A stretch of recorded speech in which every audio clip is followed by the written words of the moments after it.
की बात है कि घर में सब लोग, घर के तमाम फैमिली मेम्बर्स हेल्प कर रहे हैं, लेकिन कभी आपने नोटिस किया है कि बहन या भाई तो उसको दे दिया जाए।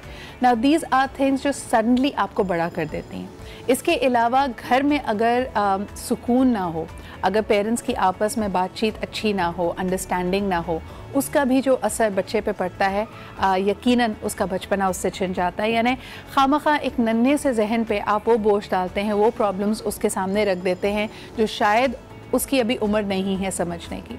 हर बच्चे का उसूली तौर पे हक है कि उसके पास सेफ्टी हो, सिक्योरिटी हो, उसको इमोशनली या फिज़िकली अब्यूसिव एनवायरनमेंट में ना रखा जाए, और सबसे बढ़कर ये कि सेहत, तालीम ये उसके बुनियादी हुकूक में शामिल है।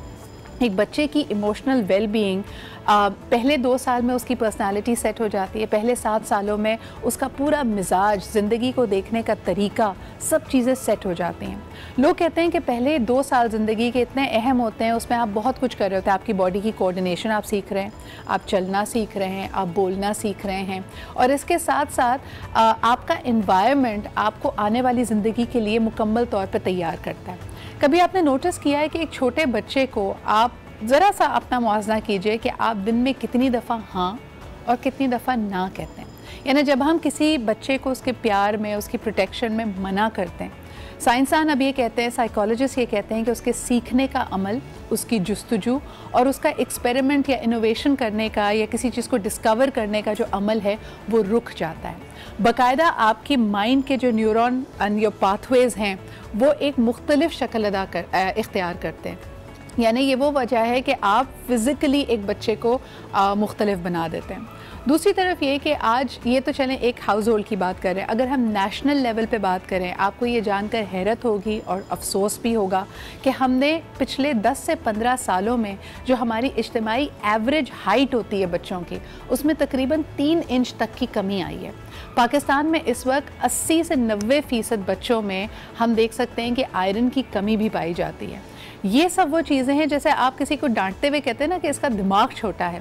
बाकायदा इस तरह की चीज़ों की वजह से आपकी स्टंटेड ग्रोथ हो जाती है, और जो एबिलिटी हो सकती है आगे बढ़ने की, ज़िंदगी में सीखने की, जस्तजू करने की, एक हेल्दी इन्वायरमेंट में रहने की, वो सब कम हो जाती है। So these are small things जिनके बारे में बात करना बहुत ज़रूरी है।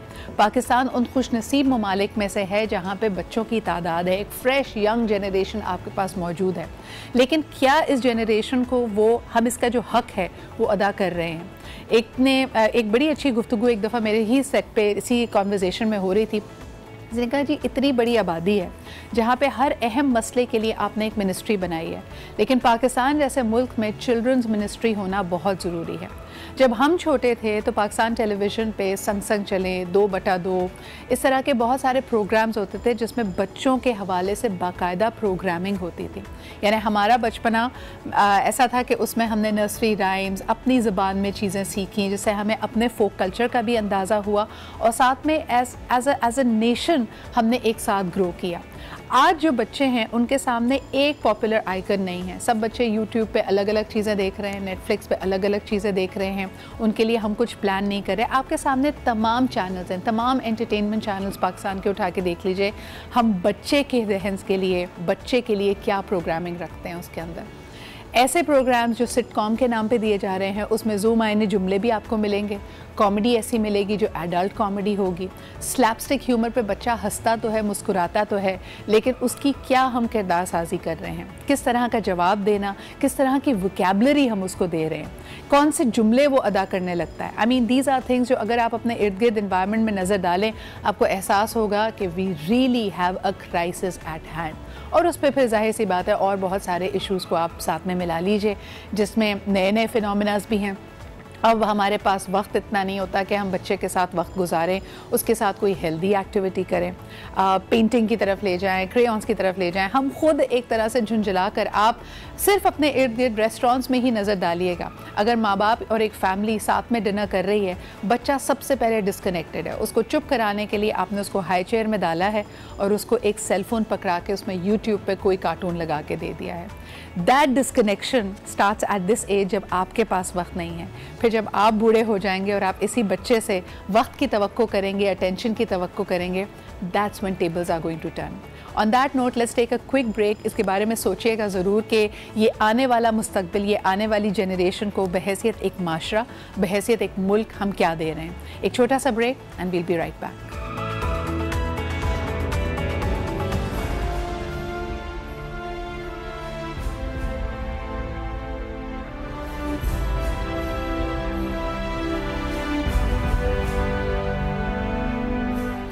पाकिस्तान समेत दुनिया भर में बच्चों का आलमी दिन। बच्चों को उनके हुकूक के साथ बेहतर सेहत और तिब्बी हुकूक के तहफ़्फ़ुज़ की आगाही के लिए ये दिन मनाया जाता है। पाकिस्तान में ना तो बच्चों की जिस्मानी सेहत काबिल फ़ख्र है और ना ही उनके हुकूक से मुतालिक समाजी आगाही। यही वजह है कि बच्चों के रवैये रोज़ बरोज़ पेचीदा होते जा रहे हैं। पाकिस्तान में बहुत से बच्चे तो ऐसे भी हैं जिन्हें तालीम और खुराक जैसे बुनियादी हुकूक भी हासिल नहीं। पाकिस्तान में ग़िज़ाइयत का शिकार और स्कूलों से बाहर बच्चों की तादाद पसमानदा मुल्कों से भी ज़्यादा है। लेकिन इस वक्त बच्चों के रवैये और उनकी जहनी सेहत से मुतालिक मामलात ने ज़्यादा संगीनी इख्तियार कर ली है। मुल्क में तिबी सहूलियात की कमी के बाइस रोज़ सैकड़ों बच्चे मौत के मुँह में चले जाते हैं और हमारी सरकार सब अच्छा है का राग अलापने से थकती नहीं।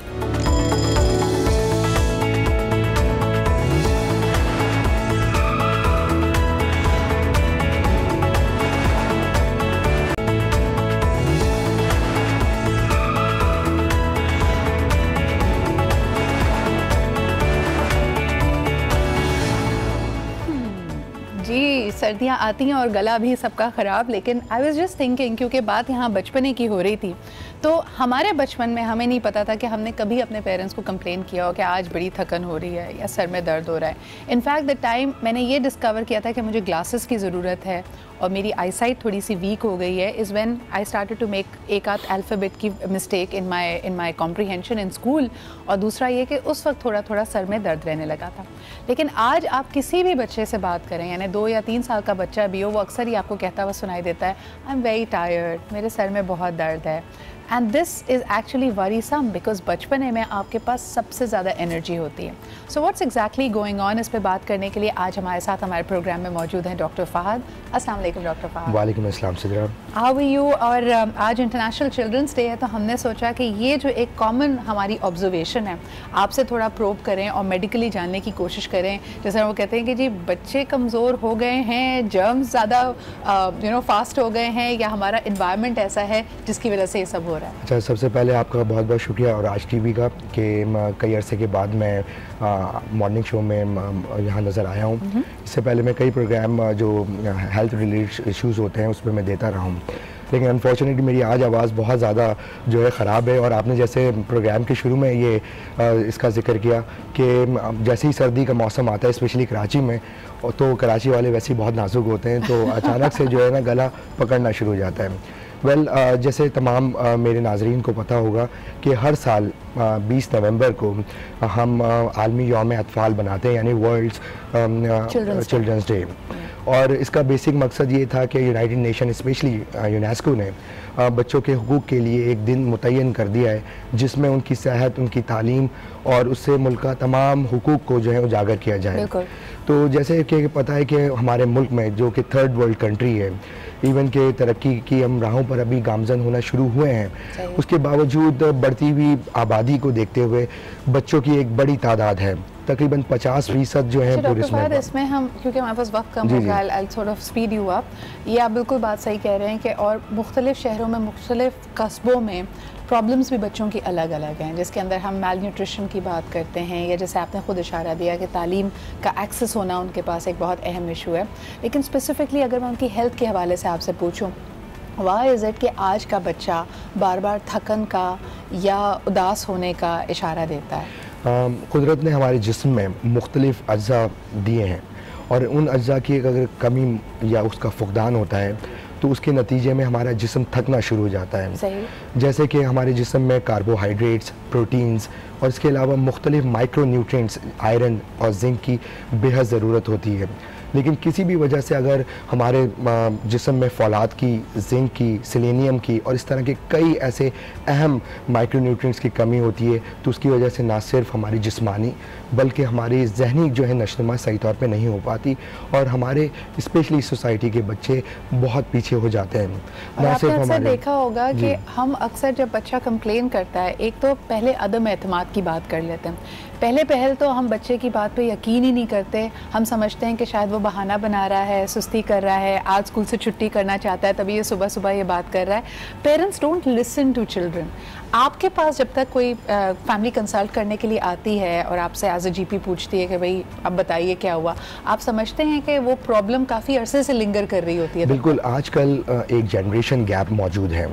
जैसे बच्चे बड़े होते हैं हम उनको एडमिशन करवाते हैं स्कूल्स में, लेकिन टीचर्स में वो कम्युनिकेशन नहीं है जिसकी वजह से वो बच्चों को, अब ग्रोइंग बच्चों को जो है सही तौर पर बता सकें, उनके पेरेंट्स से कम्युनिकेशन कर सकें। और ये चीज़ वाज़े तौर पे मौजूद है कि बच्चों में, स्पेशली ग्रोइंग बच्चों में, जो वो बच्चे जिनकी उम्र 5 साल से कम होती है, ये वो एज ग्रुप होता है जिसमें मुख्तलिफ अज्जा की ज़रूरत होती है, जिसमें उनकी ज़हनी नशोनुमा के लिए अगर यही चीज़ें कम हो जाती हैं तो उसकी वजह से हमारे बच्चे कई गुना दूसरी अक़वाम के मुकाबले में पीछे रह जाते हैं। अच्छा, आपके पास जब आते हैं पेरेंट्स ये कह के और आप फिगर आउट कर लेते हैं कि अच्छा जी ये जो थकन है वो शायद आयरन या जिंक की कमी की वजह से, टेस्ट कराया बच्चे का, तो फिर व्हाट्स योर रिकमेंडेशन? आप उनको मल्टीविटामिन्स का कहते हैं, आप उनको डाइट को ऑल्टर करने का कहते हैं, व्हाट इज़ योर रिकमेंडेशन? सबसे पहली चीज़ होती है कि मैं स्पेशली अपनी जीपी प्रैक्टिस में वालिदैन को इस चीज़ पे आमादा करता हूँ कि आप किसी भी तरीके से एक ऐसी ग़िज़ा दीजिए बच्चों में, स्पेशली मिल्क बहुत इंपॉर्टेंट है। इसमें आपकी मिल्क में वाफिर मिक़दार में आयरन मौजूद है, जिंक मौजूद है, प्रोटीन्स मौजूद हैं, कार्बोहाइड्रेट्स मौजूद हैं, जो कि मुख्तलिफ बीमारियों से बचाते हैं। हम तमाम बीमारियों से दूर रहेंगे, हमारा जिस्म जो है पनपता है और ज़हनी नशोनुमा भी होती है। यानी आपने यहाँ पे जिक्र किया क़ुव्वत मदाफ़ियत की, यानी आपकी इम्यूनिटी की। आप सब चीज़ें खाएं, सब फूड ग्रुप्स खाएं, और ख़ास तौर पे बच्चों को मेरे ख्याल में नहीं होता, लेकिन यहाँ पे भी हमें दो एक्सट्रीम्स नज़र आती हैं। मैं डॉक्टर फ़ाल से ज़रूर पूछना चाहूँगी कि एक तो वो बच्चे हैं जो माल न्यूट्रिशन का शिकार हैं, जो खाने में ज़िद्दी हैं, चूज़ी हैं, आप उनके पीछे देखें वो पूरा यानी मील टाइम गुजर जाता है, उन्होंने 1 या 2 लुक़मे लिए होता है। मदर्स जेन्युइनली परेशान है कि भाई क्या वजह है कि बच्चा खा नहीं रहा। ये बहुत इंपॉर्टेंट पॉइंट आपने रेस किया है और ये सबसे कॉमन तरीन एक तरह की प्रेजेंटिंग कंप्लेन होती है मेरे पास वालिदैन की, स्पेशली मदर्स की, कि मेरा बच्चा जो है ग्रोइंग एज में और उसका वज़न नहीं बढ़ रहा, और ये स्कूल में है लेकिन इसका स्कूल में एकेडमिक्स बहुत ज़्यादा लो प्रोफाइल है। तो इस वजह से ये चीज़ हमें इवेलुएट करनी पड़ती है, उसका तज़किया करना पड़ता है कि किस वजह से बच्चे की वो कौन सा इंपॉर्टेंट इंग्रेडिएंट है जो लैकिंग कर रहा है। खुदा ताला ने हर चीज़ में बहुत सारी चीज़ें दी हैं जिसकी वजह से हमारी अगेन ज़हनी नशोनुमा जो है वो पनपती है, जैसे कि आयरन जी। और आप जहाँ पे आयरन का जिक्र कर रहे हैं, द बेस्ट फूड सोर्स जो मैं हमेशा कहती हूँ, आप मौसम की चीज़ें खाएं। इस वक्त अगर मौसम सर्दियों का है, मौसमियाँ देख सकते हैं आप, अनार देख सकते हैं, इसके अलावा सेब आपको बहुत अच्छे मिले। तो अगर बच्चों को आप ये हेल्दी स्नैकिंग की आदत डालें, उनकी काफ़ी ये न्यूट्रिशनल नीड्स पूरी होती हैं। दूसरी तरफ हमने ये भी देखा है कि बहुत सारे बच्चों में ओबेसिटी भी बढ़ रही है, यानी ज़रूरत से ज़्यादा उनका वज़न बढ़ रहा है, और इसकी भी मेरे ख्याल में मेन वजह यही नज़र आती है कि वो अनहेल्दी स्नैकिंग कर रहे हैं, बहुत ही लोडेड किस्म के कार्ब्स, फैटी चीज़ें खा रहे हैं, फ्राइड, उनको फ्राइज़ पसंद होंगे, नगेट्स पसंद होंगे, पिज़्ज़ास पसंद होंगे, अ lot of cheese, everything is good but in moderation. ये जो अनहेल्दी स्नैकिंग है बच्चों में, उसके लिए डॉक्टर फहद आप क्या रेकमेंड करते हैं? जैसे आपने जिक्र किया कि बारबेक्यूज़ या बर्गर्स या स्पेशली फ्रेंच फ्राइज़ या बच्चों के औकात जब कोई भी खाना लेते हैं वो बहुत इंपॉर्टेंट है। जब भी खाने के औकात जो है तब्दील होते हैं, टाइमिंग चेंज होती है, तो इस दौरान जिस्म में मुदाफ़ियती अमल और इसके अलावा वज़न बढ़ने की शरह जो है बढ़ती जा रही है। और बहुत ही दिलचस्प पहलू ये है कि हमारे माशरे में ना सिर्फ हाई ब्लड प्रेशर बल्कि हाई कोलेस्ट्रॉल बच्चों में और अडल्ट्स में जो है बढ़ता जा रहा है। उसके नतीजे में दिल की बीमारियां और दिमाग की बीमारियां बहुत ज़्यादा होने लगी। अच्छा, उसकी तो एक साफ मुझे वाज़ेह वजह ये लगती है कि जो खेल कूद था, आई रिमेंबर, क्योंकि आज बचपन की बात हो रही है, I am sure you can also relate, कि हम वो जनरेशन हैं कि देखें जी 24/7 कार्टून नेटवर्क हमारे लिए नहीं होता था।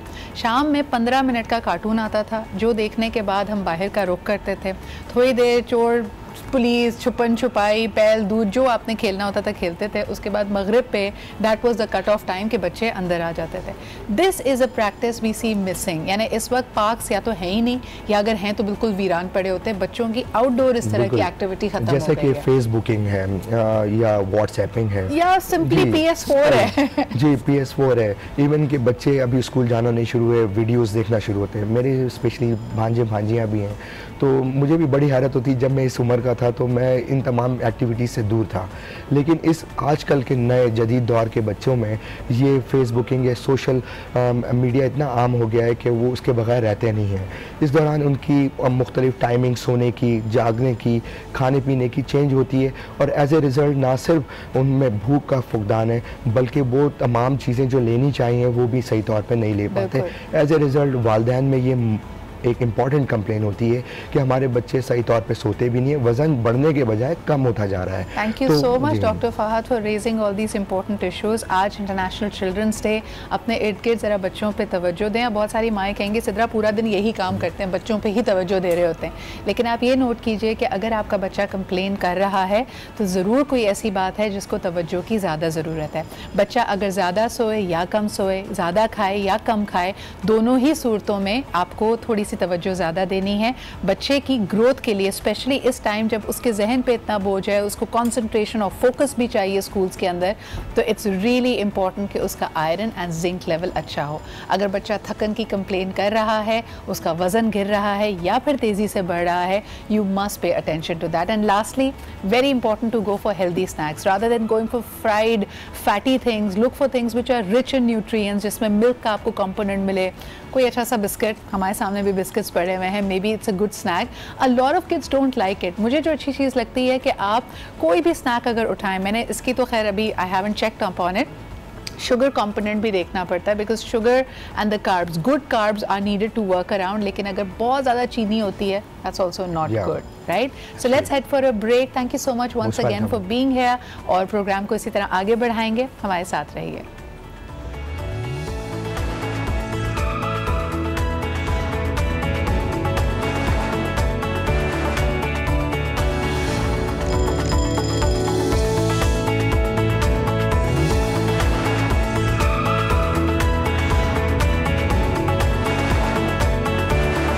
सवा 2 करोड़ के ही जाती है, वहाँ पे हम देख सकते हैं कि it is still a missing thing. जो हाल हमारी बसेस का है वो आपके सामने है। अगर 300-400 बसेस रोड वर्दी ही नहीं हैं, यानी वो इस काबिल नहीं है कि वो रोड पे चलें और उसमें लोग मुसाफिर सफ़र करें, लेकिन वहाँ पे भी हमारे पास सिक्योरिटी ख़दशात हैं कि उसको पार्क नहीं किया जा सकता, उसको क्यों कर और कहाँ पार्क किया जाए, that is a big question.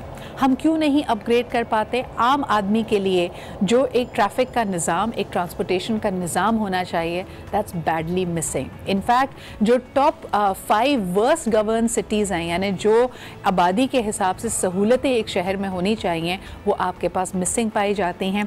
पिछले अगर 20 साल 10 साल की ही बात कर ली जाए, जो जमहूरी हुकूमतों का दौर गुजरा है, हम देख सकते हैं कि ओवरऑल बजट में से, सिंध के ओवरऑल बजट में से 10% भी कराची पे नहीं लगाया गया। ये कराची के साथ ज़्यादती भी है और कराची के शहरियों के साथ भी ज़्यादती है, जो कि आपका इकोनॉमिक एंड बिजनेस हब है। इस वक्त की सूरत हाल ये है कि ना हमारे पास बसेस काफ़ी हैं। सर्कुलर रेलवे एक बहुत बड़ा सवालिया निशान है, लेकिन उसमें काफ़ी पेशरफ्त हुई है, जिस तरह के आप देख सकते हैं कि सुप्रीम कोर्ट ने भी इसका नोटिस लिया है। एक और बड़ी खबर जो कराची के हवाले से चल रही है, वो यहाँ पे तजावुज़ात को हटाना, उनकी इंक्रोचमेंट्स को ख़त्म करने की बात की जा रही है।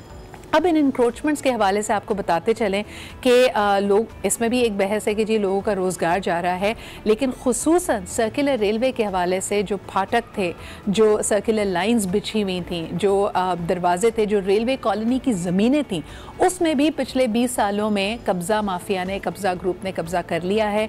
बड़ी बड़ी इमारतें वहाँ पर खड़ी हैं। इस वक्त सवाल ये पैदा होता है कि सर्कुलर रेलवे को अगर कराची में बहाल किया जाएगा तो किस तरह ये मामला आगे बढ़ेगा, क्योंकि क्योंकि अब इसमें भी पेशरफ्त के लिए हो सकता है कुछ ज़ोर की, लॉ एंड ऑर्डर की, हुकूमत को अपनी रिट को ज़रा पुरजोर अंदाज में इस्तेमाल करने की कोशिश पड़े। उसके लिए सबका एक पेज पे होना, इसको आगे लेकर बढ़ना बहुत ज़रूरी है। लेकिन सूबाई हुकूमत में इस वक्त हम देख रहे हैं कि मुख्तलिफ आवाज़ें आ रही हैं। सईद गनी साहब का बड़ा एक आम बयान है कि उन्होंने कहा कि जी हम इसको चला तो दें, बहाल तो कर दें, लेकिन इसको रन करने के लिए, इसको सस्टेन करने के लिए हमारे पास बजट्स नहीं हैं। इसी हवाले से आज बात करने के लिए हमने minister of transport and mass transit, labour and human resources जनाब नासिर शाह साहब को दावत दी है इस सुबह हमसे बात करने के लिए। उनसे जानेंगे कि ये मामलात क्या हैं और इसके नतीजे या सोल्यूशन की तरफ हम कैसे बढ़ रहे हैं। अस्सलाम वालेकुम एंड गुड मॉर्निंग नासिर साहब। सबसे पहला सवाल आपसे यही होगा कि ना ये जो गैर कानूनी तजावुज़ात है जिसमें हमने Empress Market, KDA, PCHS, Bahadurabad, हर जगह हम कार्रवाई देख रहे हैं, उसके बाद जो बड़ा फ़ैसला सूबाई हुकूमत का, सिंध हुकूमत का सामने आया है वो सर्कुलर रेलवे के हवाले से, इसकी बहाली के लिए क्या मराहिल होंगे? क्योंकि हमारी मालूमात के मुताबिक तो पिछले साल आप लोगों ने तकरीबन ये फैसला कर दिया था कि इसको बहाल किया जाएगा, इसको रिज्यूम कर दिया जाएगा। हर्डल्स क्या आ रहे हैं इसमें? बिस्मिल्लाहिर्रहमानिर्रहीम, अल्लाहुम्मा सल्ली अला मुहम्मदिन व आलि मुहम्मद। देखिए, हमारी पूरी कोशिश थी कि 25 दिसंबर 2017 को इसकी ग्राउंड ब्रेकिंग करें, जिस दिन कायदे आज़म का जन्मदिन था, बर्थडे जो है कायदे आज़म का। लेकिन बाद में ये तातुल का शिकार हुआ। सिंध गवर्नमेंट के ज़िम्मे कुछ चीज़ें थी, कुछ फेडरल गवर्नमेंट के, फिर कुछ चाइनीज़ गवर्नमेंट के। तो सिंध गवर्नमेंट के ज़िम्मे जो जो चीज़ें उन्होंने कही थी वो हमने पूरी की। हमने अपने बजट में पैसे रखे इसकी फिजिबिलिटी के लिए, इसका राइट ऑफ वे जो था उसको खाली कराने के लिए, फिर जो लोगों को कंपनसेशन देना था, जो एक बहुत बड़ी जगह पे तजावुज़ात थी, उनके लिए भी एक पूरा प्रोग्राम हमने बना लिया था। सही। जब बहुत सारा हमने राइट ऑफ वे जो इजी टारगेट था वो क्लियर करवाया, तो रेलवे हुकाम की तरफ से हमें लेटर लिखा गया, क्योंकि उसके इंचार्ज कमिश्नर कराची थे उस वक्त, एजाज अहमद खान साहब। सही। उनको DS रेलवे ने कहा कि अभी आप ये अपनी मूव जो है ड्राइव रोक लें, क्योंकि कुछ अरसे के बाद शुरू करें, जितना आपने खाली कराया है पहले ज़रा हम लोग इसको कर लें, सिक्योर कर लें। और फिर हुआ ये कि मिनिस्ट्री ऑफ रेलवे ने इसमें एक नया शुरू कर दिया इशू कि जी आप सिटी स्टेशन से लेके ड्रिग रोड तक जो है इसको एलिवेटेड कर दें, क्योंकि हमारी ML1 की लाइन जानी है और हम वो सीधी लेके जाएंगे, और आप लोग इसको एलिवेटेड करें और फिर ड्रिग रोड से जैसे वो टर्न होना था, दीगर जो रूट है उसका पुराना सर्कुलर रेलवे का, फिर आप भले 8 ग्रेड कर दें। तो इसी इशू चल ही रहा था। और फिर चाइनीज़ गवर्नमेंट जो पहले बहुत इसमें कीन इंटरेस्ट ले रही थी, हम लोग 2 दफ़ा बीजिंग भी गए और उन्होंने पूरा एक प्रोग्राम दिया था। उन्होंने कहा था कि 3 चाइनीज़ कंपनीज जो हैं वो हमें भेजेंगे, फिर उनमें ट्रांसपेरेंट बिडिंग होगी, फिर जिसको मिले। हालांकि हमारा सिंध गवर्नमेंट का एक उन्हीं कंपनी में कंपनीज जो थी, चाइना रेलवे और दीगर जो थी, उनसे हमारा एग्रीमेंट भी हुआ था। उसमें एक चाइना रेलवे थी। लेकिन नासिर साहब, ये तो हो गई सारी माजी की बातें ना, आपने कहा। और इसमें मुझे जो हैरत की बात ये लगती है कि अगर गुज़िश्ता 5 सालों को देखा जाए, पंजाब हुकूमत ने बहुत सारे काम कर लिए और उसके लिए आप लोग अक्सर कहते हैं कि जी उनकी वफाकी हुकूमत से बेहतर कोऑर्डिनेशन थी। लेकिन उससे पहले के 5 साल अगर देखे जाएँ, जब 2008 में आपकी अपनी यानी पाकिस्तान पीपल्स पार्टी की वफाक में हुकूमत थी, तो भी ये चीज़ें आगे नहीं बढ़ पाईं। वो 5 साल और अगले यानी लास्ट 5 ईयर्स, ये टोटल 10 साल के अरसे में भी ये मामलात वहीं के वहीं खड़े हैं। अब इस वक्त जब ये जो तेज़ी आई है और इस वक्त ऐसा लग रहा है कि आप लोगों ने रिजॉल्व कर लिया है मामला और इस रिजॉल्व के साथ आगे बढ़ रहे हैं कि अब ये करना ही है, तो अब आपके सामने क्या हर्डल्स हैं इस वक्त हाजिर की अगर बात की जाए? देखें, जिस तरह सुप्रीम कोर्ट ने इस पे अपना फैसला दिया है, खुशाइंद है जी। और इसकी वजह से जो इंक्रोचमेंट है काफ़ी जगह से उसको हटाया जाएगा। और एक तय हुआ था कि जो पुराने इंक्रोचर्स हैं या जो यहाँ पे हैं, जब जायका का सर्वे हुआ था उससे पहले जो लोग रहते थे और जो सर्वे में हैं, कुछ हाउस होल्ड थे, कोई 4000 और कुछ 100 घर, उनको हम कंपनसेशन भी देंगे या उनको हम मुतबादिल देंगे। लेकिन बाद में जो इंक्रोचर्स आए थे उनसे किसी किस्म की बात नहीं होगी। तो उन लोगों के लिए जो पहले जायका के सर्वे में मेंशन है, उनके लिए कुछ रकम जो है ज़रूर रखनी पड़ेगी। और फिर ये जो पटड़ियाँ आप कह रहे हैं, ये काफ़ी जगह पे तो अच्छी बेहतर हालत में है, लेकिन कई जगह पे तो बिल्कुल उनके ऊपर लोगों ने घर बना दिए हैं। अब ये जो रेलवे का प्रोजेक्ट 99 तक चल रहा था, उन्हीं पटड़ियों पे तजावजात कई जगह पे आपको मिलेंगी अगर आप सर्वे करेंगे, लेकिन कई जगह से हमने हटा भी दी थी। और जो सॉफ्ट टारगेट हमने तयन किए थे 3 तरह के, कि कुछ जो ड्राइव शुरू की थी कि सॉफ्ट टारगेट पहले हटा दिए जाएंगे, खाली करा दिए जाएंगे, फिर उससे कुछ जो थोड़े मुश्किल हैं, और फिर बाद में ये जो सर्वे वाले घर थे, तो इनके लिए हम बिल्कुल हैं तैयार सर्कुलर रेलवे को चलाने के लिए। लेकिन रेलवे डिपार्टमेंट जो है उस वक्त भी जो PMLN के दौर में उन्होंने पहले तो हमें बहुत ज़्यादा सपोर्ट करने की बात की, लेकिन बाद में जो है वो उन्होंने पसो पेश से काम ले रहे थे, इसी वजह से ये तातुल का शिकार हुआ। लेकिन नासिर साहब, इस वक्त तो आपके साथ मीडिया की सपोर्ट भी है। कराची के खुद शहरी चाहते हैं कि सर्कुलर रेलवे को बहाल किया जाए। बहुत सारे लोगों का आमदोरफ्त का मसला इससे हल होता है। और सबसे बड़ी बात ये खुशाइन बात है ये जानकर कि आपने इसको फेजेस में डिवाइड किया है। हम उम्मीद करते हैं कि पूरे कराची में जो सर्कुलर रेलवे के ट्रैक के हवाले से इंक्रोचमेंट्स हैं, आपने ये तयन किया होगा कि सॉफ्ट टारगेट्स कौन है और कौन नहीं। अब सवाल ये भी पैदा होता है कि ये तमाम ही इंक्रोचमेंट्स जो आप एक ही वक्त में हटा रहे हैं, और तासुर ये मिल रहा है कि सुप्रीम कोर्ट के नोटिस लेने के बाद हटा रहे हैं, तो क्या मतलब है? ये जो लोग अपनी जगहों को, अपने रिहाइश की जगह को, अपने रोज़गार की जगह को खो रहे हैं, उनके लिए आपके पास मुतबादिल प्लान क्या है? और दूसरा ये भी कि आप इंक्रोचमेंट्स तो हटा देते हैं, लेकिन वो जो कार्रवाई होती है वो काफ़ी डिलेज और इल्तवा का शिकार है, क्योंकि मलबा काफ़ी दिन वहीं पड़ा रहता है। क्या कहेंगे आप इस हवाले से? देखिए, पे हम लोग कोशिश कर रहे हैं कि जो लोग वहाँ से जो वहाँ पे रोज़गार करते थे, क्योंकि आगे बेरोज़गारी बहुत ज़्यादा है, तो उन्हें कोई अल्टरनेट जगह दी जाए, और हम लोग उस पर काम कर रहे हैं। सईद गनी साहब भी, और ख़ास तौर पे चीफ मिनिस्टर साहब की हिदायत थी, और फिर हमारे चेयरमैन बिलावल साहब की भी, कि जो लोग सालों से वहाँ पे काम कर रहे थे, कुछ लोग तो अभी आए थे जो कर रहे थे, लेकिन जो बहुत अरसा पहले जिनको KMC की लीज भी थी, ऐसे लोगों को किसी और जगह पे हम पूरी कोशिश करेंगे कि उनको एडजस्ट करें इंसानी हमदर्दी के तौर पर, ताकि वो अपना रोजगार लेकिन नासिर साहब, जो कोर सवाल है मेरा वो अपनी जगह उसी तरह मौजूद है कि ये तमाम की तमाम कार्रवाई चीफ जस्टिस साहब के नोटिस लेने के बाद ही क्यों हो रही है? 10 साल से आपके पास सिंध का, कराची का मैंडेट मौजूद है, कुछ जिम्मेदारी तो आपकी डायरेक्टली भी बनती थी। क्या वजह है कि ये जो इतनी तेज़ी आई है? ऐसा लगता है चीफ जस्टिस साहब कराची के लिए मसीहा बन के आए हैं,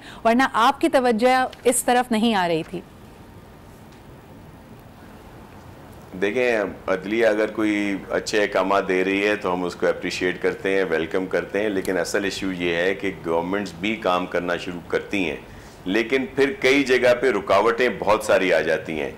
तो अगर इस तरह अदलिया का भी सपोर्ट हो तो फिर आप देखते हैं कि किस तरह काम होता है, जिसमें फिर मेयर साहब भी या सिंध गवर्नमेंट या दीगर इदारे जो हैं वो अपना काम बहुत आसानी से कर सकते हैं। अदरवाइज़ बहुत प्रॉब्लम होते हैं। कई दफ़ा ये ड्राइव शुरू हुई, फिर कभी कामयाब हुई, कभी नाकाम हुई, तो अगर अदालत उज़्मा और अदालत आलिया इस तरह के कोई अहकाम देती है तो हम उनको अप्रिशिएट ही करेंगे। और बहुत बहुत शुक्रिया नासिर साहब हमारे साथ मौजूद होने का। आपसे ज़्यादा इस वक्त कराची के शहरी, पाकिस्तान के शहरी इन नोटिस को अप्रिशिएट कर रहे हैं, लेकिन बहरहाल जो जिम्मेदारी है वो आप ही की बनती है। एक लार्जर प्लान का होना बहुत ज़रूरी है। आपने जैसे ख़ुद इशारा दिया कि कार्रवाई शुरू होती है, फिर रुकती है, फिर आगे बढ़ती है।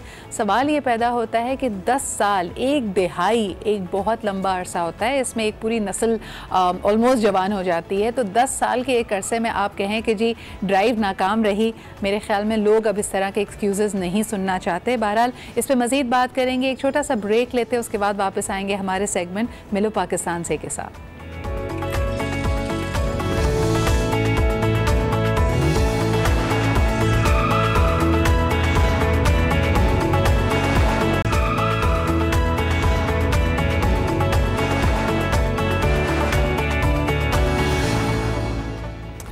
Welcome back. आप देख रहे हैं आज पाकिस्तान, बच्चों का आलमी दिन है, तो ज़रा बच्चों से भी बात कर ली जाए। अभी तक सब बड़े ही बड़े बोल रहे हैं और कहा यह जाता है कि जब बड़े आ जाते हैं ना, बच्चों का फ़न ख़त्म हो जाता है। उनको लगता है अब बड़ी डांट, अब कोई ना कोई रोक हम पे लगाई जाएगी।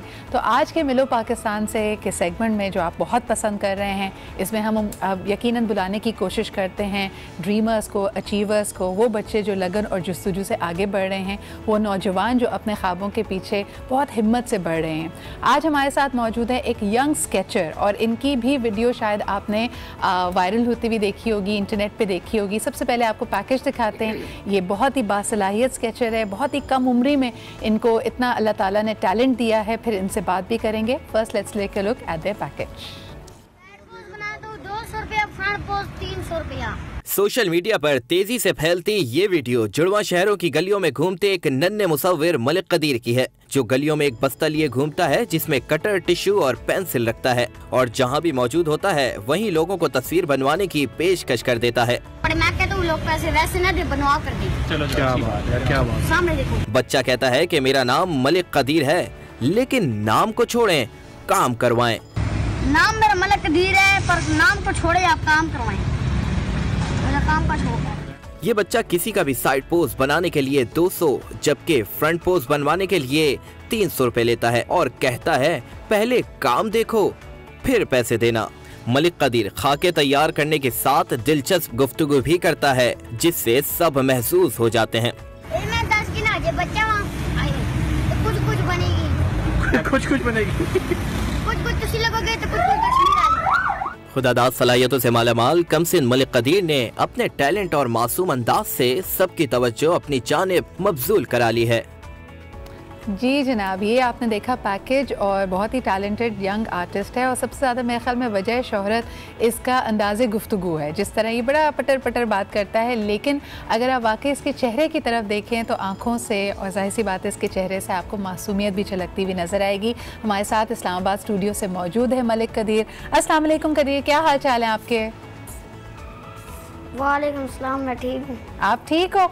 आज तो थोड़े डल डल लग रहे हो, ऐसा लगता है जब स्केचेस बना रहे होते हो तो बड़े एनर्जेटिक होते हो। आज सुबह सुबह यहाँ हमारे साथ हो तो सर्दी ज़्यादा हुई हुई है वहाँ पे? नहीं ठीक है सब कुछ। अच्छा मुझे ये बताओ कि ये स्केचिंग करने का शौक कैसे आपको आया? ये मेरे अब्बू ने मुझे सिखाया और मुझे भी शौक आया। अच्छा, और आपके अब्बू भी स्केचिंग करते हैं? जी वो भी यही काम करते हैं, वो पोर्ट्रेट बनाते हैं, मैं स्केच बनाता हूँ। अच्छा कदीर, मुझे ये बताओ कि सबसे पहला तुम्हें याद है तुमने स्केच किसका बनाया था? सबसे पहले बनाया था वो मैंने, मुझे जगह नहीं पता। हाँ, लेकिन किसी शख्स का स्केच बनाया था? अम्मी अब्बू का नहीं बनाया कभी स्केच?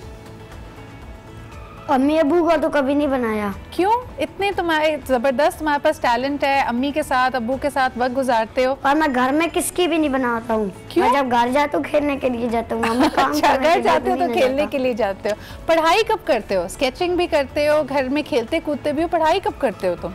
मैं जब 8 साल का था स्कूल छोड़ दिया था। 2 साल 2 क्लास में पढ़ता था और मैं 2 क्लास में पढ़ता था और 8 साल का था स्कूल छोड़ा।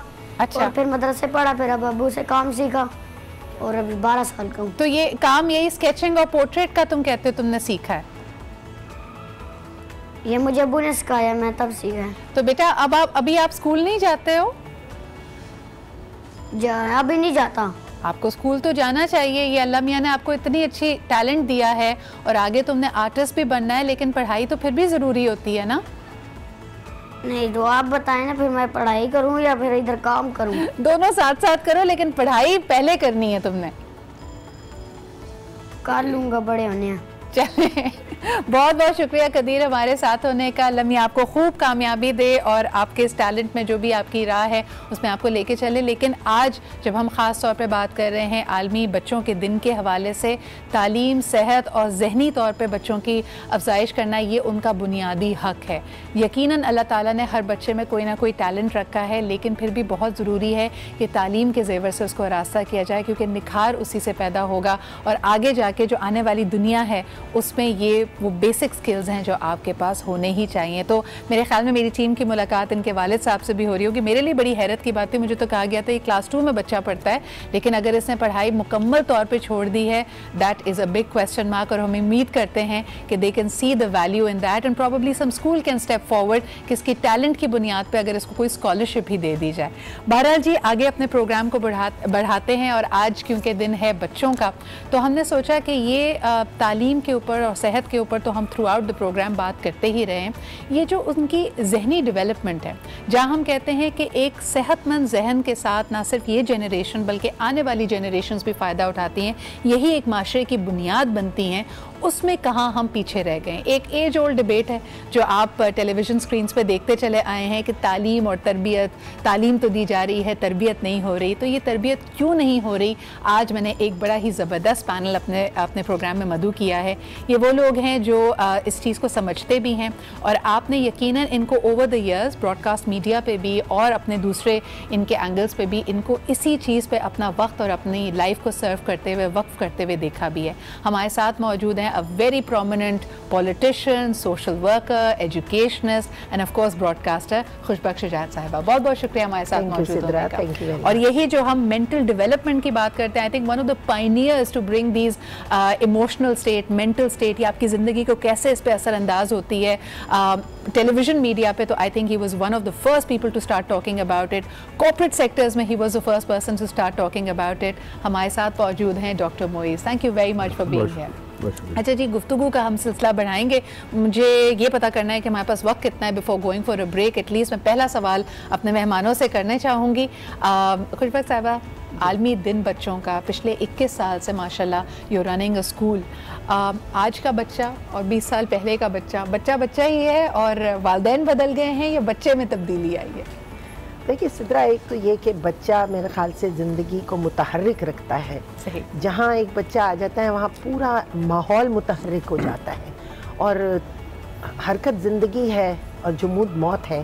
तो मैं समझती हूँ, मैं अपनी जो यंग एज की माएँ हैं, जो मॉन्टेसरी के बच्चे हैं, उनकी मदर से जब मेरी बात होती है तो मैं उनसे कहती हूँ कि इस वक्त आप ये समझती हैं कि बच्चे के पीछे जो आप भाग दौड़ कर रही हैं, जो फिज़िकल आपकी एक्टिविटी है वो आपको थका रही है। और जहाँ मुझे यंग माएँ मिलती हैं वो कहती हैं जी मैं तो थक गई दिन भर काम करके उसको खिला, तो अभी आप उसे खाना खिला रही हैं, अभी कपड़े बदला रही हैं, अभी नहला रही हैं, अभी उसको हाथ पकड़ के लिखवा रही हैं।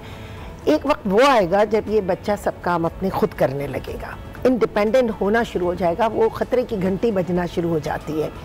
आप देखें माँओं की सेहत भी उस वक्त ख़राब होना शुरू होती है जिस वक्त उनके बच्चे इंडिपेंडेंट होना शुरू हो जाते हैं, क्योंकि उनकी भाग दौड़ कम हो जाती है, जहनी जिम्नास्टिक ज़्यादा शुरू हो जाती है। बेटा जाओ मुंह धो लो, अब बच्चा मुंह नहीं धो रहा, जाओ जाके अपने बाल कटवा कर आओ, अच्छा भाई अब तुम खाना खा लो, कह रहा माँ भी खा लो। तो वो सब काम अब खुद करना है उसको, माँ ने नहीं करना। उस माँ की वो हरकत व सकनात में कमी आती है और बच्चा जो है वो इंडिपेंडेंट हो रहा होता है। तो मैं समझती हूँ कि जो छोटे बच्चों की माएँ हैं ये याद रखें कि बच्चा आपकी ज़िंदगी को सेहतमंद रखता है, तवाना रखता है, आपके सारे जितने आसाब हैं उनको पूरे वक्त एक इमरजेंसी के लिए तैयार रखता है। ये कहना गलत नहीं होगा कि एक दफ़ा आजकल माशाल्लाह हमारी जो ख़वातीन हैं वो बड़ी वेल क्वालिफाइड हैं, मास्टर्स किया हुआ है, डबल मास्टर्स किया हुआ है, लेकिन आपकी भी शुरुआत प्री स्कूल से दोबारा होती है जब आपका बच्चा आपको जवान रखता है भाई आप उन कामों में। लेकिन यहाँ मैं ये कहूँगी बच्चा हमेशा बच्चा ही रहता है माँ बाप के लिए, और उसकी ज़िंदगी के मामलात, उसकी चीज़ें, आपने कहा कल का बच्चा और आज का बच्चे मुख्तलिफ नहीं है। मुझे सिद्रा कभी कभी महसूस होता है माँ बाप बदल गए हैं। नहीं, ये क्यों हम सुनते हैं खुशबख्श आपा, बल्कि डॉक्टर मोइज़ आपसे भी पूछना चाहूँगी कि एक सवाल, यानी हर बच्चे के हवाले से पेरेंट्स की कंप्लेन है आजकल के बच्चे बड़े तेज़ हैं, इससे क्या मुराद होती है उनकी? वो अपना बचपन भूल जाते हैं या वो समझते हैं कि हम बड़े भोले थे, भोले बादशाह थे, जिस तरह जिसने बिठा दिया हम कर लिया करते थे वो? बिस्मिल्लाहिर्रहमानिर्रहीम, वालेकुम जी। एक तो आपका शुक्रिया बुलाने का प्रोग्राम में। देखिए, हम कुछ चीज़ों पे बेसिक्स चले। प्रॉब्लम हमारी कहाँ शुरू हुई? हर घर में माँ बाप कहते हैं मेरा बेटा या मेरी बेटी बड़ा होकर डॉक्टर बनेगी, इंजीनियर बनेगी, पायलट बनेगी। क्या किसी घर में आपने ये सुना है कि माँ बाप ये कहते हैं कि मेरा बच्चा बड़ा होकर अच्छा इंसान बनेगा या खुश होगा? या कभी किसी की वैल्यू नहीं करती। तो अब हुआ ये कि माँ बाप चूंकि दुनियादारी में बहुत ज़ाहिर है, एक पार्ट ऑफ लाइफ दुनियादारी है। वो देखते हैं एक डॉक्टर कामयाब है, एक इंजीनियर कामयाब है, एक पायलट है, एक चार्टर्ड अकाउंटेंट है, तो जहन में उनके सोच ये होती कि मेरा बेटा या मेरी बेटी उसी रास्ते पे चले। उसमें जो चीज़ रह जाती है वो रह जाती है तरबियत। सही। आप एक बच्चे को मशीनरी की तरह नहीं संभाल सकते। उस बच्चे के इमोशंस हैं, उसकी अपनी सोच है, अपने ख्वाब हैं, अपने सपने हैं, उसकी अपनी सलाहियतें जो शायद कभी ऊपर नहीं आने देते। तो हम डॉक्टर अच्छा बना लेते हैं, मगर हम गलती ये करते हैं कि किरदार साजी नहीं होती। किरदार साजी शुरू होती है उस घर के अंदर सोच से, उन जुमलों से जो माँ बाप बच्चों से बात करते हैं, उससे ख्याल साजी होती है, ख्याल साजी से किरदार बनता है। अब एक अच्छे किरदार का शख्स कोई भी पेशे में चला जाए वो एक अच्छा इंसान होगा, अच्छा डॉक्टर होगा, अच्छा इंजीनियर होगा। अब यहाँ पे चूंकि दौर है, किसी तरह भी इकोनॉमिकल इश्यूज हैं, चाहते हैं अच्छी से अच्छी नौकरी हो, अच्छे से जॉब हो, उसमें माँ बाप की कोशिश होती है कि जैसे बच्चा एक रोबोट की तरह है, उसको आपने प्रोग्राम कर दिया कोई सॉफ्टवेयर डाल के कि वो बड़ा हो कि ये पर्टिकुलर टास्क है, इस रास्ते पे चलेगा। तो हमें अपने घरों के अंदर इंसान के बच्चों को इंसान का बच्चा समझना चाहिए, ये रोबोट्स नहीं है। ये रोबोट्स नहीं है। और सबसे बढ़कर ये कि जिस तरह मैं भी अक्सर कहती हूँ, जब मुझे घर में डांट पड़ी होती है ना, मैं कहती हूँ अल्लाह ताला ने घर के बाहर बड़ी इज्जत से नवाजा है, घर के अंदर बड़ी डांट पड़ी होती है, जरूरी होती है। लेकिन फिर भी आप एक छोटा सा बच्चा है और अक्सर आप उसको ये समझे कि जिस किसी भी ज़बान में उसको डांट फिटकार दीजिए, कोई भी अल्फाज इस्तेमाल कीजिए, देखिए बच्चे की भी इज्जत नफ्स होती है। और अगर आप उसको रिस्पेक्ट करेंगे, that is the only way कि आप एक हेल्दी इंडिविजुअल जिसको अपनी क्लियर बाउंड्रीज पता है, ऐसे बच्चे को माशरे के लिए तैयार करेंगे। एक छोटा सा ब्रेक लेते हैं and we'll be right back.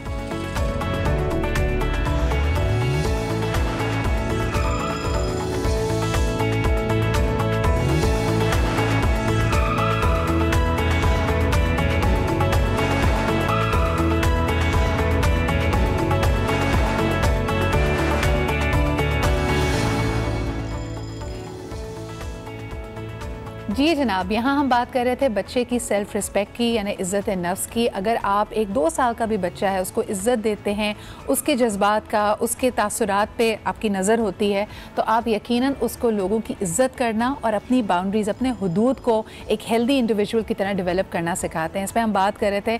खुशबक साहिबा, आपका क्या एक्सपीरियंस है? ये इज़्ज़त नफ्स बच्चे की है, नहीं है, उसको हम इग्नोर क्यों करते हैं? बहुत ज़बरदस्त है, बहुत ज़बरदस्त। अगर आपने बच्चे की इज़्ज़त नफ्स मजरूह कर दी एक दफ़ा, वो बच्चा आपसे ना कभी प्यार करेगा, ना आपकी बात सुनेगा, बल्कि उसके अंदर एक रिएक्शन पैदा हो जाता है। सिर्फ माँ बाप ही नहीं, मैं समझती हूँ उस्ताद को भी बहुत ज़बरदस्त तरीके से, मैं स्कूल रन करती हूँ, मुझे मालूम है बच्चों के साथ जो गुफ्तगू टीचर्स करती हैं, उसमें अगर किसी जगह भी उसकी इज़्ज़त नफ्स मजरूह हो जाए, वो बच्चा वो काम करने से अपने आप को गुरेज़ा कर लेता है।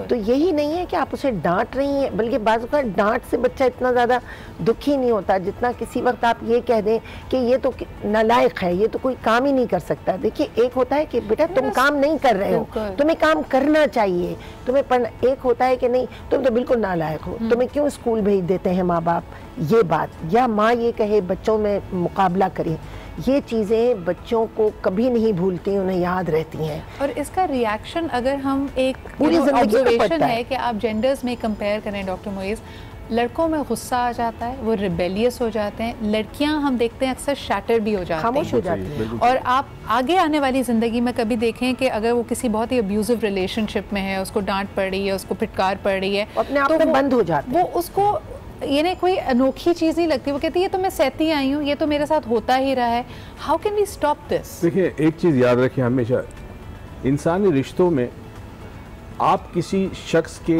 बिहेवियर को क्वेश्चन करें, उसकी इंटेग्रिटी को नहीं, ये बहुत इंपॉर्टेंट है। हाँ जी। तो आप ये कह सकते हो कि बेटा ये काम मुझे पता है अच्छा कर सकते हो, मगर ये काम तुमसे गलत हुआ, इसका मतलब है तुम अच्छे हो, तुम्हारा बिहेवियर गलत है, गलती होगी। हम इंटेग्रिटी पे डाउट करते हैं, इंटेंशन पे डाउट करते हैं, जिसकी वजह से शख्सियत जो है वो टूट फूट जाती है। लड़का होगा रिबेलियस हो जाएगा, या वो भी डिप्रेशन में जा सकता है, डिपेंड माहौल कैसा है। अभी हम इस्लामाबाद में थे, कल ही हम आए हैं, तो वहाँ हमने देखा एक हमारे ग्रुप में खातून थी ट्रेनिंग के अंदर, इतनी खूबसूरत लड़की थी, और वो पहले दिन से 3 दिन का वर्कशॉप था, पहले दिन से क्या कह रही है, मैं होपलेस हूँ, मुझे कुछ याद नहीं रहता, मैं किसी काम की नहीं हूँ, मैं पता नहीं दुनिया में क्यों आई। अच्छा, ये पहले दिन मैं जुमला सुन रहा हूँ। तो मैंने कहा जी पहले ट्रेनिंग से कर लो कंप्लीट, उसके बाद बात करेंगे। आखिरी दिन उसकी बहन वगैरह लेने आई थी, and all of a sudden she started crying, और मैं कहती है, मैंने कहा तुम्हें समझ तो आया? कहती समझ तो आया। अच्छा, उसके रिजल्ट 90 to 100% आए, एक टेस्ट होता है। वो मैंने कहा तुम तो अजीब सी हो, तुमने तो 100% रिजल्ट नहीं है, ये जो बड़े बड़े पढ़े लिखे हैं उनके रिजल्ट 100% नहीं है, 80% है। प्रॉब्लम पता है क्या था? उसकी इज्जत नफ्स मजरूह हो चुकी थी। तो जब इज्जत नफ्स मजरूह हो तो बंदे को अपनी ज़ात पर कॉन्फिडेंस बच्चे को ख़त्म हो जाता है, और जिस शख्स में कॉन्फिडेंस नहीं है वो ज़िंदगी को फेस कैसे करेगा, वो कैसे काम करेगा? उसको माशरा कभी इज्जत नहीं देगा। इज्जत उसकी होती है जो खड़ा होता है सामने किसी भी मुश्किल के लिए। एक सेहतमंद माशरे के लिए ऐसे सेहतमंद लोग और जहन बहुत ज़रूरी हैं, और ख़ास तौर पे यहाँ हमने वैसे तो जिक्र इज़्ज़त नफ्स से शुरू किया, लेकिन एहसास महरूमी हम आपको बताते चलें कि 1992 में पाकिस्तान का बहैसियत एक रियासत, एक वेलफेयर स्टेट जो ज़िम्मेदारी रही, उसके तहत बैतुल माल को तश्कील दिया गया। एक ऐसा इदारा है, एक ऐसा इंस्टीट्यूशन है जो रिपोर्ट करता है फेडरल हुकूमत को, और इसका एम्बेड बहुत बड़ा है। जो हम आज बात कर रहे हैं वो तबका जहाँ पर बच्चों के पास वसाइल मौजूद नहीं हैं, या फिर किसी भी लाइफ की सिचुएशन की वजह से, जैसे अगर वो यतीम हो गए हैं या उनके पास उनके घर वाले उनकी लुक आफ्टर नहीं कर सकते, तो बहैसियत स्टेट, बहैसियत रियासत कहाँ पे स्टेप इन करती है, that's is where Baitul Maal comes in place. और आज हमारे साथ इसके चेयरमैन मौजूद हैं on the occasion of international children's day. हमारे साथ मौजूद हैं ऑन अब्बास बप्पी साहब। अस्सलाम वालेकुम। ऑन कैसी हैं? बिल्कुल ठीक ठाक। और इस वक्त मुझे पता चला कि आप भावलपुर में मौजूद हैं, वहाँ पे भी बैतुल माल की एक्टिविटीज़ हो रही हैं, इंटरनेशनल चिल्ड्रंस डे भरपूर अंदाज में मनाया जा रहा है। थोड़ा मुझे बताइएगा, एक खुसूसन आपके प्रोजेक्ट का यहाँ पे जिक्र करना चाहूँगी, स्वीट होम्स का, जिसमें यतीम बच्चों की परवरिश की जाती है, उनको तालीम के जेवर से आरास्ता किया जाता है। उसमें इस वक्त 4000 के करीब बच्चे ज़ेर तालीम हैं।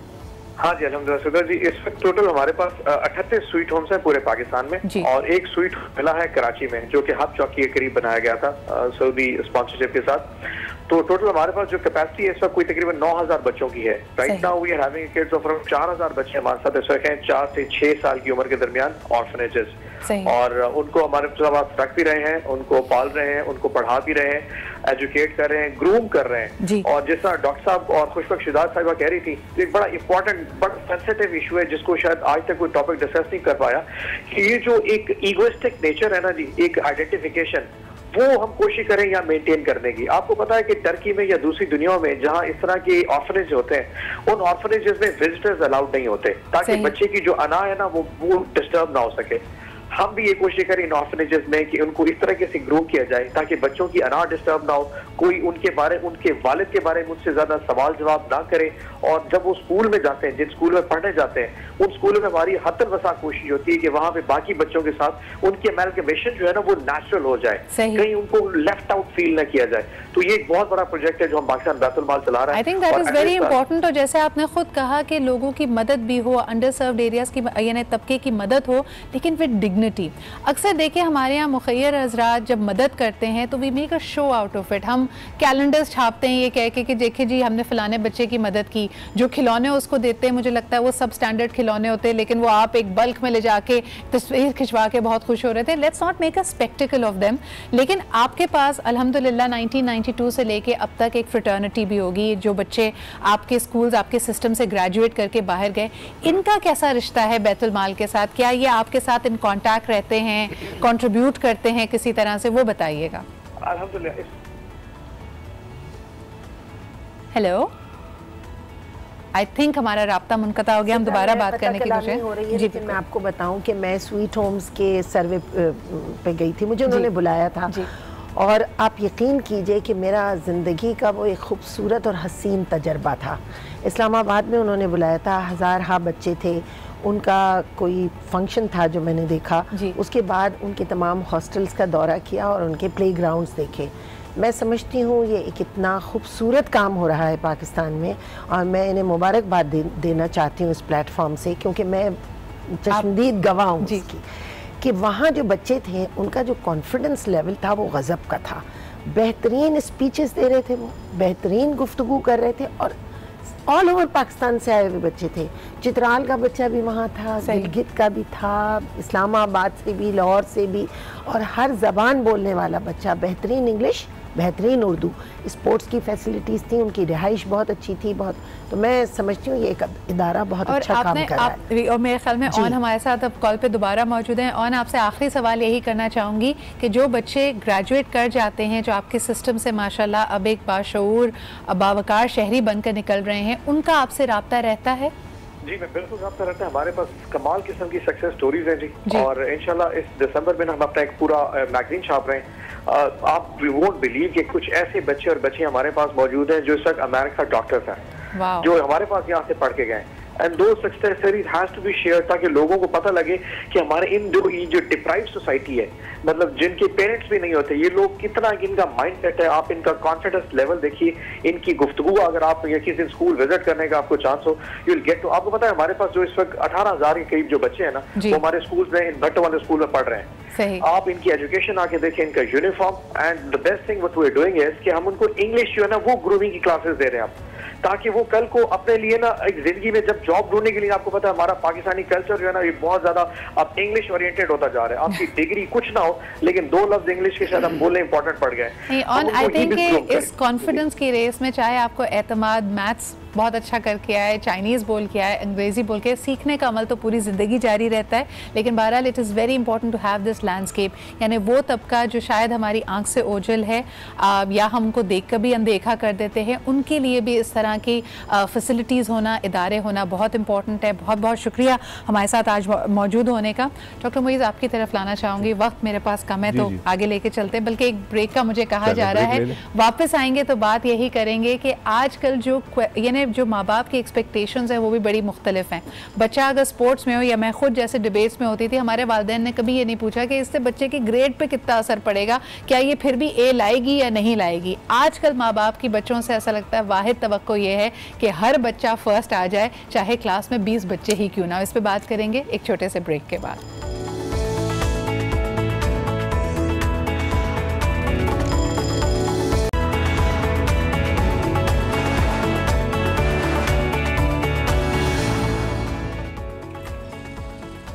And welcome back after the break. बच्चे की परवरिश में उसको जहां आपने छूट देनी है, इंडिपेंडेंस देनी है, वहीं आपने उसको डिसिप्लिन भी करना है। सवाल ये पैदा होता है कि नया जो पेरेंटिंग मंत्रा है, जो लोग आज इस सब्जेक्ट के बारे में बात करते हैं, वो कहते हैं जी रोब और दबदबे से कुछ नहीं होगा, आपको बच्चे का दोस्त बनना है।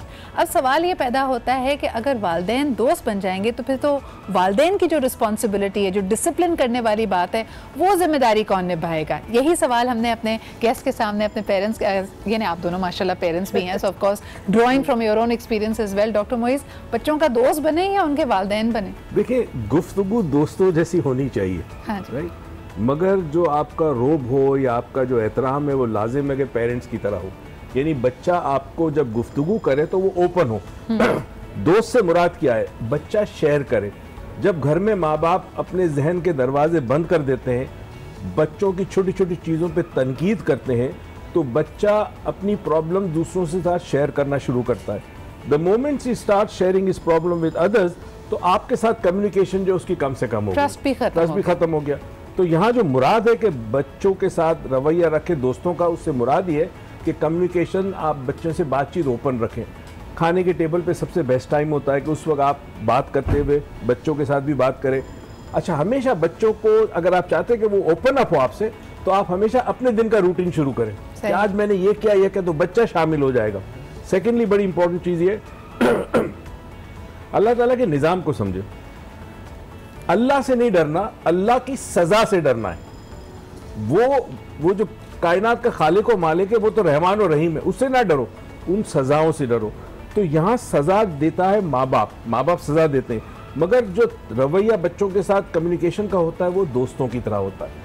सेकंड बहुत इंपॉर्टेंट चीज़, अगर आप चाहते हैं कि आपका बच्चा ज़िंदगी में बेहतर इंसान बने, कामयाब बने, तो छोटी एज में एक चीज़ होती है, उसे कहते हैं जुस्तजू या क्यूरोसिटी। उसको कभी ना मारे बच्चों की। अगर वो सवाल पूछता है तो उसके सवाल के जवाब दे, यानी झुंझुलाएं ना, उसको अटेंशन दें। क्या लगा रखा, रोज पूछते रहते हो, अभी मुझे सोने दो, मैं खाना पका रही हूँ, ये ना करे। दूसरा, अगर उसमें कोई नेचुरल टैलेंट है जिसको वो एक्सप्रेस कर रहा है, देखिए बच्चा अपने इमोशंस को कैसे एक्सप्रेस करेगा? ग्लास तोड़कर, बहुत ज्यादा टीवी देखकर, या जैसे हम स्केचिंग की बात कर रहे हैं उसकी, या पोइट्री या म्यूजिक, तो अगर वो एक्सप्रेस कर रहा है तो उसको रोके ना, let the expression come out. तो बच्चे की पर्सनैलिटी जो है वो जिस तरह एक स्कल्पचर जो है बनता है उस तरह एक वो तराश, तो उसकी पर्सनैलिटी का तराश निकलेगा, वो बड़ा खूबसूरत पर्सनैलिटी निकलेगी। मैंने अपनी फैमिली में नोट किया, बिकॉज छोटे बच्चे हैं तो वो तो हर वक्त स्पेशली अपनी माँ की अटेंशन चाहते हैं। एक सवाल मेरे ख्याल में ये हमारे माशरे के लिए इस वक्त एक बर्निंग क्वेश्चन है खुशबू साहिबा, वर्किंग मदर्स या वर्किंग पेरेंट्स, उनमें एक डिबेट आ गई है कि जी हर वक्त साथ होना ज़रूरी नहीं है, ये नहीं कि मैं 24/7 सिर्फ बच्चे के साथ हूँ, मेरे अपने भी ख्वाब हैं, अपनी भी जुस्तजू है, मैं बच्चे को क्वालिटी टाइम दे रही हूँ।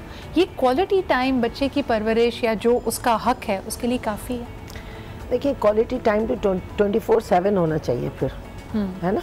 और जो असल वक्त होता है ना बच्चे को देने का, जो डॉक्टर साहब बात कर रहे थे ना, मैं ये समझती हूँ मैं वो भी बात थोड़ी सी शेयर करूँगी कि दोस्ती का जो मामला है वो ये है कि देखिए, आप बच्चे से मुकालमा करें, बात करें और उसकी एक्टिविटी में शेयर करें आप। सही। हमारी माएँ तो हमसे बहुत बात करती थी, हमसे बोलती थी, हम डिबेट करने जा रहे होते थे, आपको भी तजर्बा होगा। मेरी अम्मी मुझे कहती थी, वो फारसी दाँ थी, बेटी इस मौजू पे अगर तुम ये शेर पढ़ दोगी ना तो सबके पॉइंट एक तरफ, तुम्हारा ये शेर एक तरफ। तो एक शेयरिंग होती है, आप माँ बाप के साथ शेयर करते हैं अपनी। अब जहाँ बच्चा ये डरने लगे कि मैं, एक तो ये कि डरने लगे या उसे टाइम ही ना मिले, वो क्वालिटी टाइम जो आप कह रही हैं ना, बच्चे को किसी भी वक्त माँ की ज़रूरत है, किसी भी वक्त बाप की ज़रूरत है। मैं मानती हूँ वर्किंग लेडीज़ के और वर्किंग पेरेंट्स के बड़े मसले होते हैं, कुछ सिंगल पेरेंट्स होते हैं जिनके काम होते हैं, मैं मानती हूँ, लेकिन आपका जितना वक्त है ना, जिस वक्त आप बच्चे के पास हैं या घर में हैं, आपका पूरा मरकज़ और महवर आपका बच्चा होना चाहिए। हमारे यहाँ सिदरा, हम कहते तो हैं बड़े मशरक़ी माहौल के हैं और हम बड़े दीनी लोग हैं, हमारे यहाँ बच्चा और बूढ़ा घर का सबसे निगलेक्टेड होता है। आई एम सॉरी टू से, बाहर की दुनिया में कहते तो हैं कि जी बूढ़े का वो नहीं है, बच्चे का। मैंने ये देखा है बाहर माँ बाप बच्चे की जितनी तवज्जो रियासत भी करती है और माँ बाप भी करते हैं, हमारी तरफ से ना रियासत की तरफ से बच्चों को और बुजुर्गों को कोई फैसिलिटीज हैं और कोई फायदे सुबह यही बात कर रहे थे, आप 100 से ज्यादा टेलीविजन चैनल्स हैं, आप उसमें प्रोग्रामिंग देख लें। अब बात शुरू हुई है सिद्रा के बच्चों का एक चैनल शुरू किया जा रहा है और उस पर बात हो रही है, फवाद चौधरी साहब भी उस पर काम कर रहे हैं और हुकूमत भी कर रही है। आई एम ग्लैड कि होना चाहिए। आपको याद होगा एक PTV होता था, उसके भी कुछ खास औकात कार होते थे जिनमें बाकायदा बच्चों के प्रोग्राम होते थे।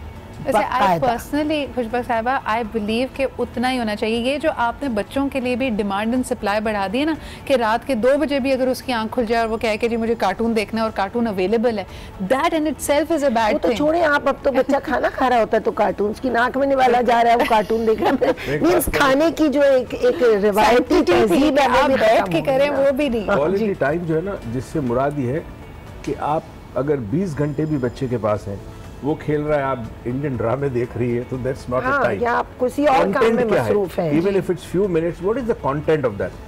Does the child feel secured in your presence? Does the child see the parent as friends? वो चाहता है, खुद ही आता है, अम्मी आज मैं आपको यह बात करना चाहता हूँ, मेरा एक दोस्त है, अम्मी वो छुप छुप सिगरेट पी रहा है, सिगरेट पी, राइट? आपका बेटा या बेटी आके बताए कि अम्मी ये सब हो रहा है माशरे में, वो आपको दोस्त समझे, तो वो उस वक्त मौजूद मुमकिन है कि जब आप जो भी टाइम दें, उस टाइम में, जैसे आपने कहा, बहुत खूबसूरत बात की कि वो टोटली उसके लिए हो, टोटल कंटेंट वो जो उसकी पसंद का हो, उसके लेवल का कंटेंट की बात की डॉक्टर मोइज। अक्सर ये देखा गया है कि जी क्योंकि अब जनरेशनल गैप बहुत वाइडन होता चला जा रहा है, हर बच्चे की अपना इंटरेस्ट है और माँ बाप कहते हैं, मिसाल के तौर पे जी हमारा एक क्रिकेटिंग माशरा है, बच्चा आज टाइकोंडो पसंद करता है या टेनिस पसंद करता है, उसके पास इंटरनेट पे बाकी सहूलतें, पेरेंट्स फील कि वो उस दुनिया का हिस्सा ही नहीं है। तो अपने बच्चों से दोस्ती करने के लिए पहले तो उसके शौक और उसकी हॉबीज में आप इंटरेस्ट लेना शुरू करें। बच्चे के साथ ग्रो करना चाहिए अपने आप को। मैं ये देखती हूँ कि आपका बच्चा अगर आर्किटेक्चर पढ़ रहा है तो आपको थोड़ा बहुत उसके साथ, देखिए मैंने क्या कहा आपसे, आप बच्चे की एक्टिविटीज में उसका शेयर करें।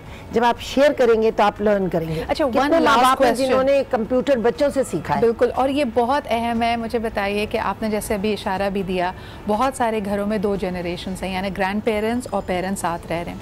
माओ की अक्सर ये कंप्लेन होती है कि ऐसे माहौल में जहाँ इतने सारे हेड्स हैं, डिसिप्लिन करना बच्चे को नामुमकिन है, क्योंकि मैं मना करती हूँ, वो चला जाता है दादी के पास और उसको वो चीज़ मिल जाती है। डॉक्टर मोइज़न खुशबक साहिबा, किस तरह डिसिप्लिन करें? देखिए, मैंने जॉइंट फैमिली सिस्टम में ज़िंदगी गुजारी, ठीक है। मैं समझती हूँ डिस्गाइज एंड ब्लेसिंग्स आपकी हर माहौल में होती हैं, हाँ।